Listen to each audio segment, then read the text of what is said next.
दैत्य महिषासुर की माता महिषी पहले वो एक अत्यंत सुंदर गंधर्व कन्या थी।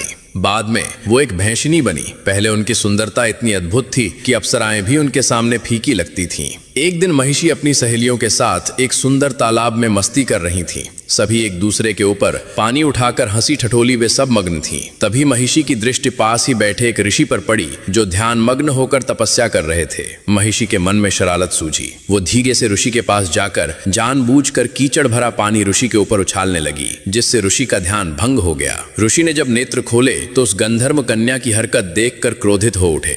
ऋषि ने कहा, हे गंधर्व कन्या, तुमने मेरे साथ ये ठीक नहीं किया। तुमने बिना कारण मुझे कीचड़ युक्त कर दिया और मेरी तपस्या भंग की। ऐसा घिनौनी हरकत तो केवल एक भैंस ही करती है। इसलिए मैं तुम्हें श्राप देता हूँ कि आज से तुम एक भैंस बन जाओगी। कन्या भयभीत होकर हाथ जोड़ने लगी और क्षमा याचना करते हुए बोली, भगवान, मैं अपनी भूल स्वीकार करती हूँ। कृपा करके मुझे इस श्राप से मुक्ति दें। तभी ऋषि का क्रोध शांत हुआ और उन्होंने कहा, मेरा श्राप कभी असत्य नहीं हो सकता, परंतु तुम्हें कुछ राहत अवश्य मिलेगी। तुम दिन के समय संपूर्ण भैंस का रूप धारण करोगी, परंतु रात में तुम्हारा आधा शरीर नारी का और आधा शरीर भैंस का रहेगा। जिस दिन तुम किसी संतान को जन्म दोगी उसी दिन ये श्राप समाप्त हो जाएगा। ऋषि ये कहकर वहां से चले गए। तभी से महिषी दिन में वो भैंस के रूप में रहती और रात में आधी नारी और आधी भैंस में रहती थी। एक रात जब राक्षस राज रंभ जंगल में भ्रमण कर रहा था, तब उसकी दृष्टि महिषी पर पड़ी। रंभ उसकी अनोखी रचना देखकर चकित रह गया। उसने पूछा, हे देवी, तुम कौन हो? तुम्हारा आधा शरीर इतना सुंदर नारी का और आधा शरीर भैंस का क्या है? महिषी ने अपनी पूरी सच्चाई राजा रंभ को सुनाई।